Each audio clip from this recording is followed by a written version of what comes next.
안녕하세요. 자동차의 모든 것 카토피아 고민수입니다. 안녕하세요. 신차 정보를 알려드리는 연목구름입니다.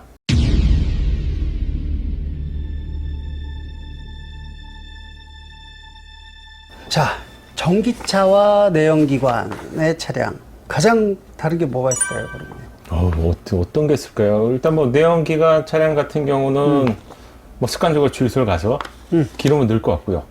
전기차는 충전이 될 것 같은데. 맞아요. 네. 전기차를 바꾸게 되면 가장 먼저 내가 수년 동안 해왔던 습관 중에 달라지는 게 바로 주유가 충전으로 바뀐다는 거죠.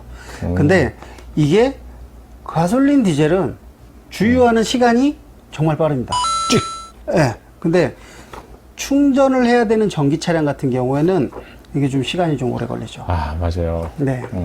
그래서 이게 지금 뭐 슈퍼차지 기술도 나와 있고, 그다음에 뭐 차세대 배터리 전기차의 가장 큰 이슈가 충전 시간이라고 해도 과언이 아닐 정도로 충전이 전기차의 시대를 바꿔놓을 거라고 예상이 되는데요. 지금 현대기아차의 충전 시간이요. 지금 고속 충전기로 물렸을 때 80%까지 35분 정도가 걸린다고 해요. 고속으로 물렸을 때요? 네. 와, 35분. 이게 전체 다 아니잖아요. 그렇죠. 그리고 이게 또 기계에 따라서 편차가 있다고 합니다. 기계에 그러니까 따라 편차가 있다. 같은 고속 충전기라고 해도 이게 막 외부에서 눈비 맞고 이 충전소가 외부에 있는 경우 있잖아요. 노선에 있는 경우는. 네. 걔는 좀 효율이 떨어진대요. 아, 떨고 있는 놈은? 네. 그리고 실내에 설치되어 있는 고속 충전기는 조금 더 낫다고 하네요. 그래서 이게 35분이 빠른 실내에 있는 기준이긴 한데 외부에 있는 더딘 거는 50분 정도까지도 소요가 되고요. 이게 차 사양하고 충전기 사양에 따라 좀 다르기는 하지만 일단은 그렇답니다. 필드에서 이게 타시는 분들이 말씀하시는 게 그리고 이제 전기차를 타면서 가장 충전에 대해서 중요한 거 이게 바로 겨울에 우리나라는 사계절이 뚜렷하잖아요. 이 충전은 충전을 물리게 되면 이 사이클이 어떻게 되냐면 우리 핸드폰 배터리 충전하는 거랑 똑같대요. 네. 처음에는 약하게 충전을 해서 배터리의 온도를 올리고 그래서 배터리 온도가 어느 정도 좀 효율적인 온도까지 올라가면 네. 그때 고속으로 충전을 해서 80%까지 채우고 그 뒤로는 또 다시 열이 발생하니까 낮춰서 충전을 하는 맞아요. 네, 사이클로 충전을 하는데 이게 우리나라는 또 사계절이 있으면 겨울이잖아요. 그래서 추운 상태에서는 충전 시간이 더 소요가 된대요. 그러니까 극저온, 그러니까 뭐 겨울에 한겨울에 영하 몇 도로 떨어져 있을 때는 40~40%까지도 시간이 더 걸린다고 해요. 그렇죠. 뭐 전기의 특성상 겨울 추운 온도가 낮은 경우는 무조건 뭐 효율이 낮지 않습니까? 네, 사용하는 시간도 맞아요. 낮고 그런 특징이군요. 그러다 보니까 또 여기서 한 가지가 또 걸리는 게 우리가 충전소에서 가 있을 곳이 없어요. 충전하는 동안. 네, 그럼 차 안에 있어야 되는데 겨울에 영하 10도예요. 충전을 해야 되는데 그냥 가만히 계실 분은 없겠죠. 히터를 또 틀어놔야 됩니다. 아, 그러면 이게 히터는 나오고 있으면서 충전을 하는데 전기차에서 가장 전기를 많이 먹는 게 바로 이 히터라고 해요. 네, 그러다 보니까 그런 부분들은 조금 아직은 안 맞는 것 같아요. 네, 그리고 이게 또 여기서 또 옵션질을 해놨더라고요. 이 겨울에 이제 아까 효율이 떨어진다 그랬잖아요. 그러니까 배터리에다가 코일을 설치해서 배터리 온도를 빠르게 올려줍니다. 충전이 빨리 되게끔. 네. 최적의 충전 위치를 찾기 위해서. 네. 그래서 그 윈터 패키지라고 해서 이런 충전 묶음 옵션을 만들어 갖고 100만 원에 육박하는 네, 또 이 옵션을 선택해야만 이걸 누릴 수가 있다고 해요. 야, 이게 우리가 전문 용어로 얘기하면 네. 내연기관 시대에 파노라마 썬루프를 달지 않으면 그렇죠. 호박등, 노란색 그렇죠. 등을 보여줬었잖아요. 네. LED 기술이 훨씬 저렴하고 빠르게 할 수 네, 있는데 맞아요. 마찬가지로 전기차에서는 이렇게 히팅 기술이 네, 또 그렇죠. 옵션질의 요소가 되겠군요. 네. 그렇게 돼서 충전의 가장 불편함이 요거고 또 이제 궁금한 거가 타시는 분들이 말씀하시는 게 자기들도 불안하대요. 차 안에서 이 고속 충전을 하면서 막 발열이 생기잖아요. 전자파가 생기는 게 아닌가. 근데 여름엔 덥고 겨울엔 추워서 나가 있을 때도 없대요. 그쵸, 뭐 큰 네. 마트나 뭐 공항 같은 경우가 아니라면 네, 그래서 차에서 대기를 해야겠네요. 그래서 이게 갈 데도 없고 그냥 막연하게 괜찮겠지 라는 생각으로 차 안에서 대기를 하신다고 하더라고요. 그러면 우리가 우리 전기차 보면 그래도 예전보다 LCD가 좀 커졌잖아요. 그래서 뭐 게임 뭐 500팩 이런 또 옵션들이 애프터 사장님, 애프터 마켓에 계신 사장님들이 이런 것들도 좀 필요하겠네요. 농담입니다. 네. 네. 그런 충전에 관련된 게 패턴이 완전히 바뀌어야 되니까 이게 어떤 분들한테는 굉장히 부담으로 다가올 수가 있어요. 특히나 우리나라는 차를 따질 때 기준을 패밀리카로 기준을 따지죠. 4인 가족 기준으로 따지는데 물론 뭐 아빠가 미리 어디를 가야 되면 충전을 야간에 해놓고 그 다음에 가족들을 태우고 가는 경우도 있겠지만 만약에 내 아이와 와이프를 뒤에 태우고 이런 충전을 해야 되는 상황이 생기면 굉장히 불편할 수 있다는 얘기죠. 1시간 이상을 거의 대기를 해서 어떤 뭐 충전을 해야 되는 거. 이건 패러다임 자체 또는 습관 자체가 아예 달라져요. 마치 이 얘기를 하시니까 잠깐만 나한테 1시간이면 세차 시간보다 더 긴데 세차도 하는데 그 시간을 투자할 수 있을까? 할 수 있는 사람만 사야 되는 거죠? 근데 이게 충전기가 내가 갔을 때 비어 있다는 전제 조건이에요. 아 그러겠네요.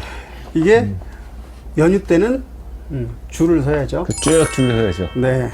그래서 이런 것들은 아직까지는 이 충전 환경은 우리나라도 잘 돼 있다고는 하는데 모르겠어요. 제가 봤을 때 이거를 꼭 고려하고 차를 사셔야 될 것 같아요. 전기차. 어쩌면 충전에 새로운 인성도 필요할 것 같아요. 그렇죠. 뭐 여유로워도 안 빼주시면 네. 다음 차는 못하는 거지 않습니까? 맞아요. 그런 충전에 대한 애로점은 분명히 존재한다.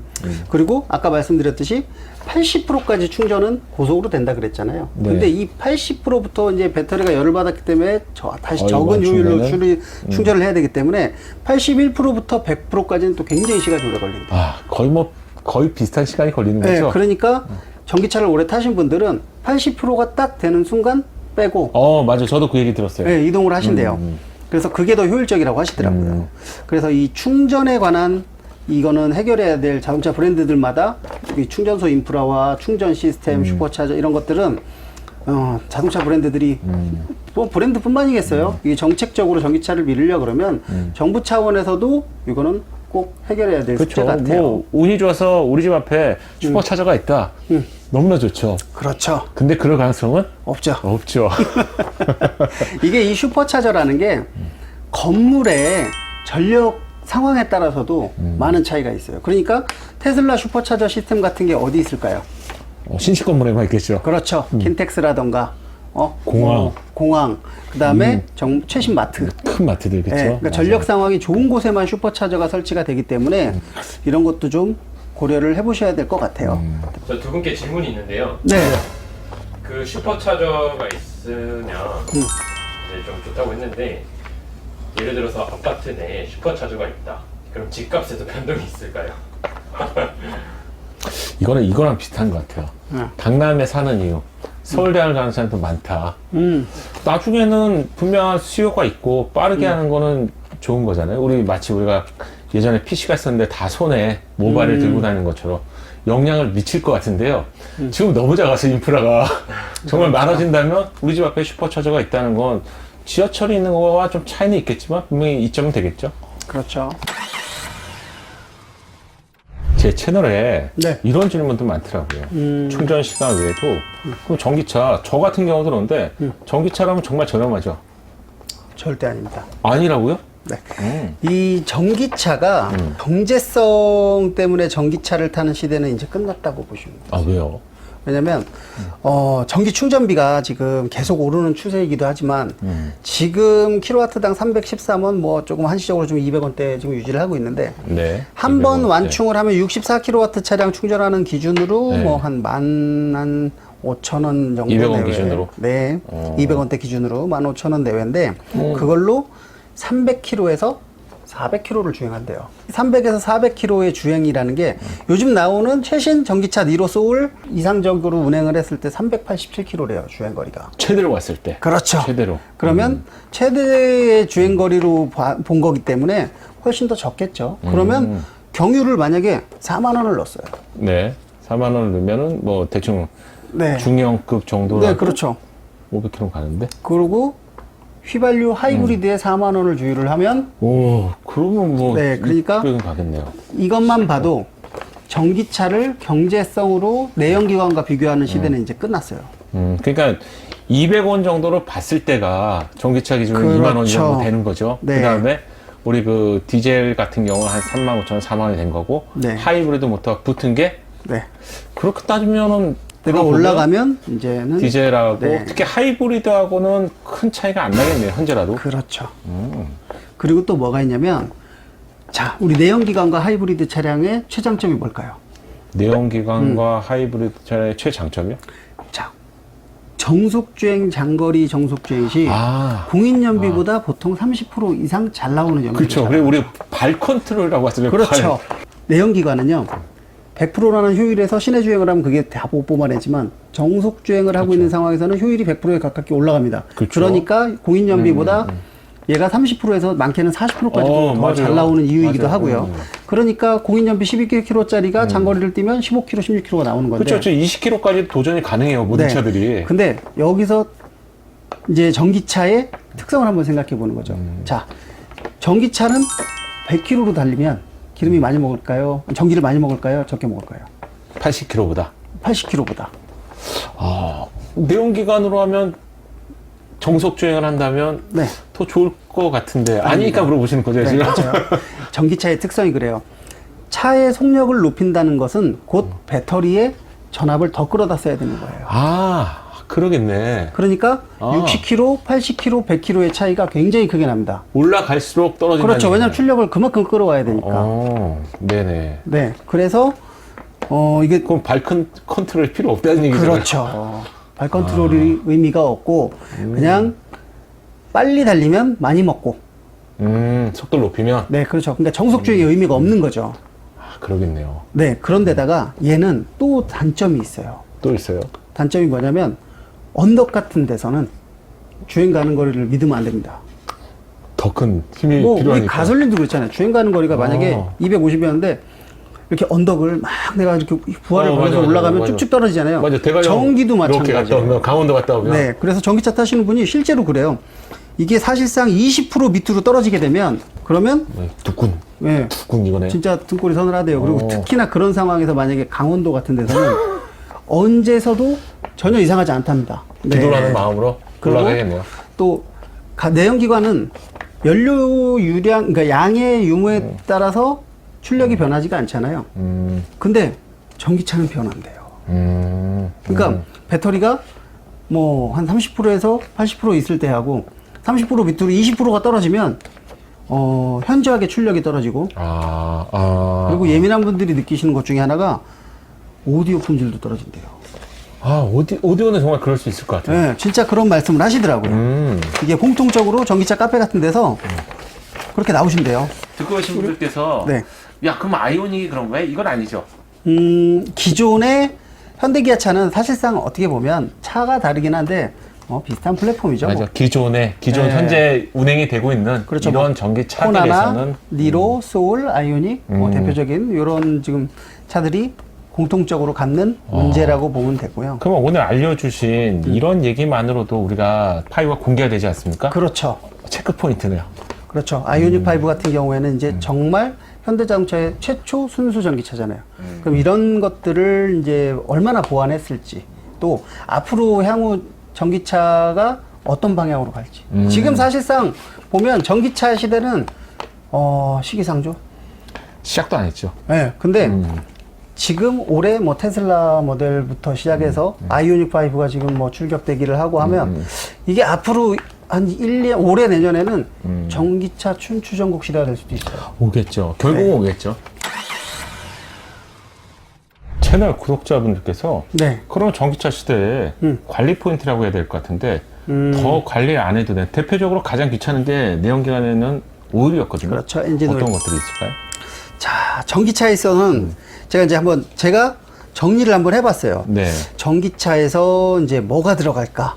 그랬더니 이제 대표적인 게 이제 엔진 오일이 없으니까 엔진 오일 없고 감속기 오일 교체가 있고 감속기요. 그리고 그 제동 시스템은 똑같이 들어가니까 브레이크 패드라던가 브레이크 오일 그렇죠. 그리고 네. 뭐 타이어 그다음에 뭐 주기적으로 오일, 에어 클리너 이런 것들은 똑같은 거고요. 그렇죠. 에어컨 필터라든가 이런 뭐 타이어 이런 것만 들어가는데 이제 여기서 또 단점이 있어요. 왜냐면 전기차의 핵심은 모터와 배터리죠. 네. 근데 이 두 가지로 이루어지는 차니까요.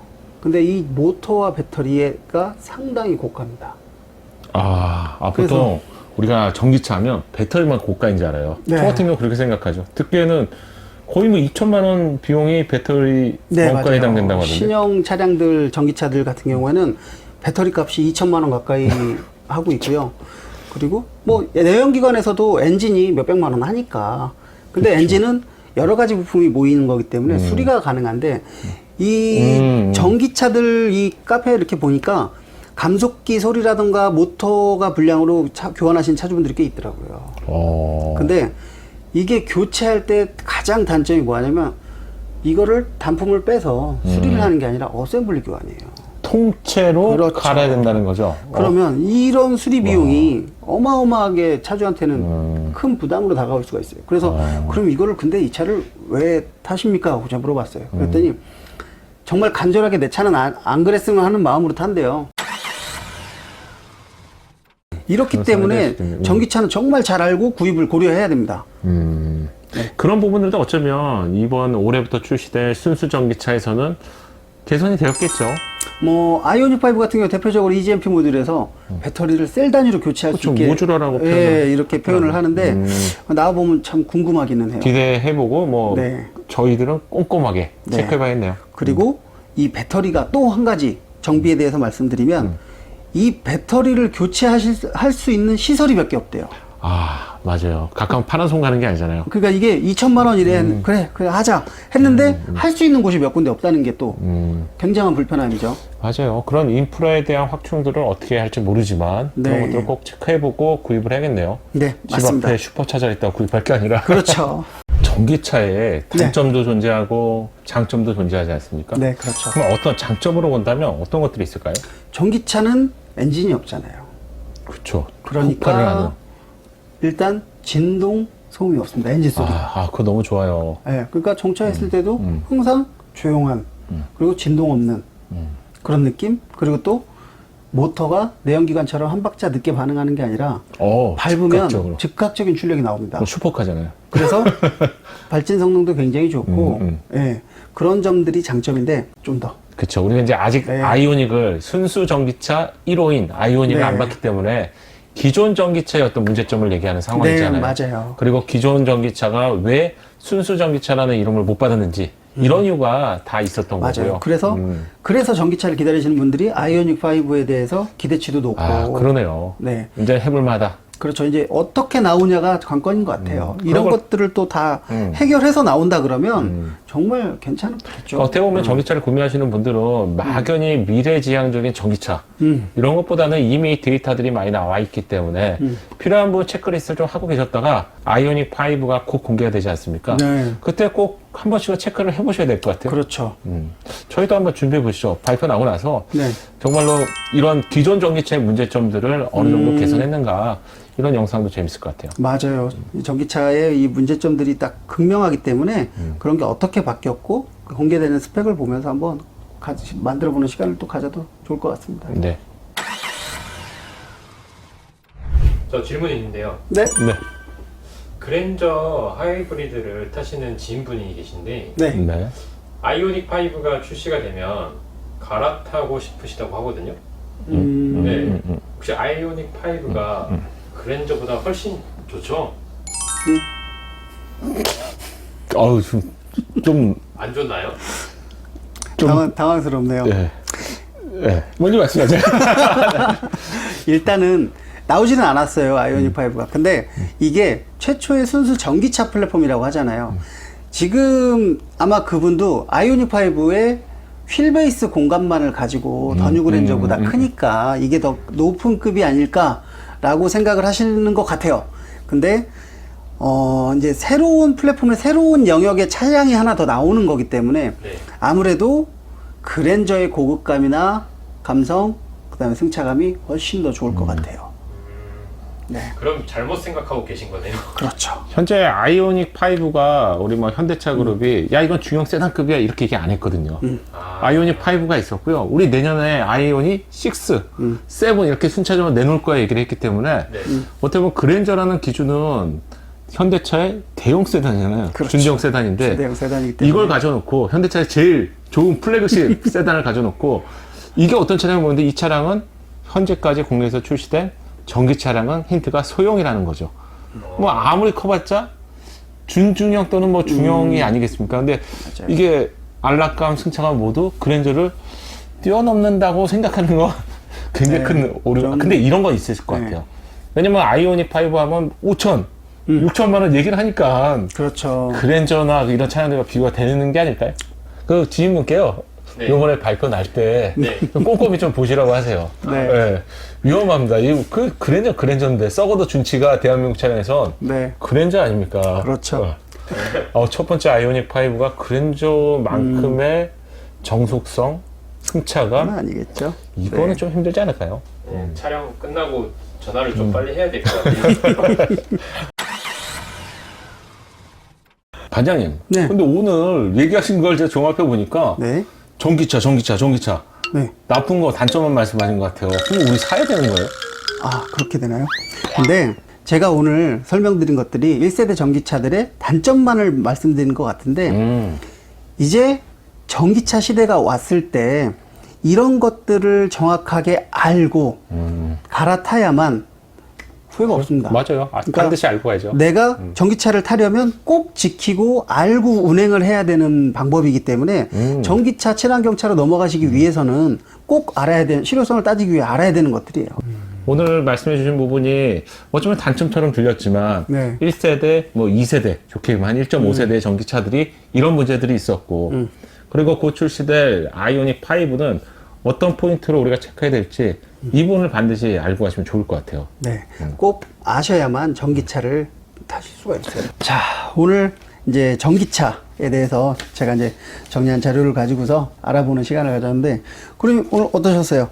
재밌었습니다. 몰랐던 것도 알고요. 네. 아이오닉 5를 어떻게 쳐다봐야 되는지 이런 부분들을 좀 알게 된 거예요. 그렇죠. 아이오닉 5가 나온다고는 하는데 막연히 전기차 이런 거보다는 전기차의 특성과 사용 그렇죠. 방법 이런 것들을 정확하게 알고 전기차 구매를 고려하시는 방법이 예, 가장 좋을 것 같습니다. 자, 자동차의 모든 것 카토피아 시청해 주셔서 감사합니다. 오늘 말씀 못하는 거 있었죠? 많이 있어요. 많이 있는데 요거 하나 보시면 뭔데요? 얼어 죽어요. 에? 얼어 죽어요? 이게 전기차가 네. PT 시터로 히터가 나오잖아요. 근데 추울 때 이걸 빠방하게 틀면 주행거리가 반토막 난대요. 춥다는 얘기잖아요. 그렇죠. 엄청 춥다는 얘기죠. 그래서 우리 밑에처 아저씨가 전기차가 있으신데, 저번에 저 캠핑을 많이 다니니까 저한테 무시동 히터를 물어보시더라고요. 캠핑 때문에 물어본 게 아니었나? 이게 전기차에 설마 쓴다는 건 아니겠죠? 전기차에 쓰는 장착하신 분들 많아요. 무시동 히터를?